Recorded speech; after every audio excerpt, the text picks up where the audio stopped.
Hey guys, so I had a request come in from Robin Lindquist from Flipgrid. So let's take a look at that. Hi, Chef Rick. How about your kale pizza? I tried making my own version of that the other day, and the garlic flavor just didn't come through. So a little guidance there would be wonderful. And your ricotta pizza, too. That's another good one. Either of those would be great. Thanks. All right, so that was both kale pizza and the ricotta pizza that we make for school. I'm going to do the topping for the kale pizza. We'll do a whole separate video series on making pizza, but we'll do what the topping is for the kale pizza, which is a lot of garlic and kale. We'll do a ricotta white pie, which again, she was talking about getting the garlic flavor to come through. We'll show you how to do that with garlic 3 different ways in that white pie. And then I'm also going to do some kale chips, because kale chips are the same recipe as the kale that goes on top of the pizza. So here we go. So the goal is to have a crispy garlicky kale on top, not soggy chewy kale covered in cheese.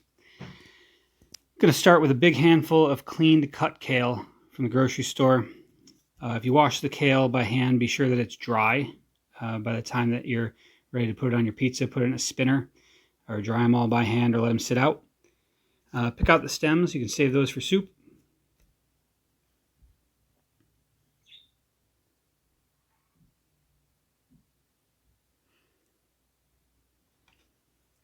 I'm going to use 2 huge cloves of garlic. I'll grate them on my microplane, and we want to avoid any large chunks. So the leftover pieces I'll save for something else. No one wants a big bite of burning garlic in their mouth, so avoid the chunks, and the microplane does a good job for this.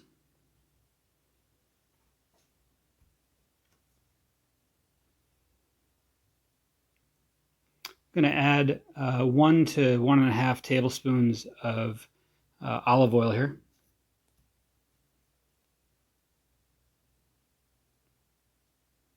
Got black pepper.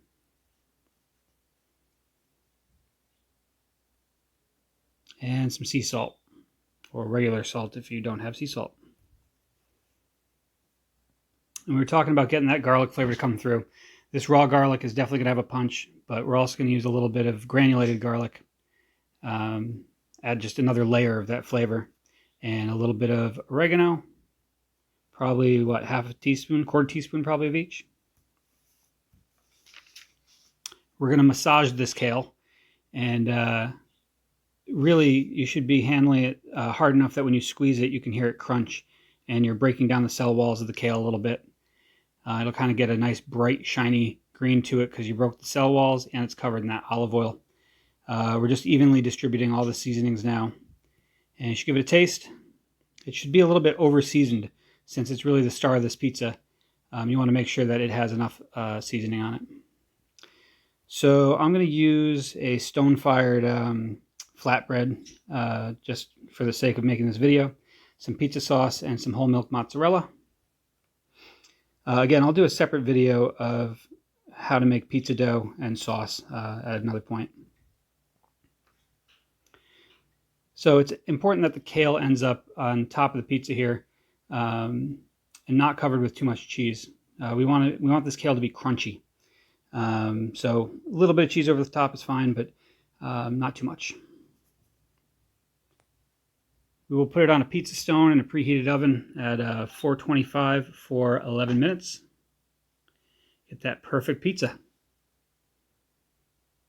Take the rest of the kale, spread it out on a parchment-lined sheet pan, and we can cook that about 350 for 10 minutes. These things are great for charcuterie boards or crushed over mashed potatoes. If you're only making the chips, I recommend buying the whole bunches of kale, and you'll get much bigger chips out of it, but you still have to cut out the stem. For the ricotta white pie, we start with 4 cloves of garlic. It's about a half ounce, 0.6 ounces there. I will grate these on my microplane. And again, we don't want any large chunks. You can set aside the little pieces left over for something else. And the microplane does a pretty good job of keeping a nice smooth garlic paste that comes out the back.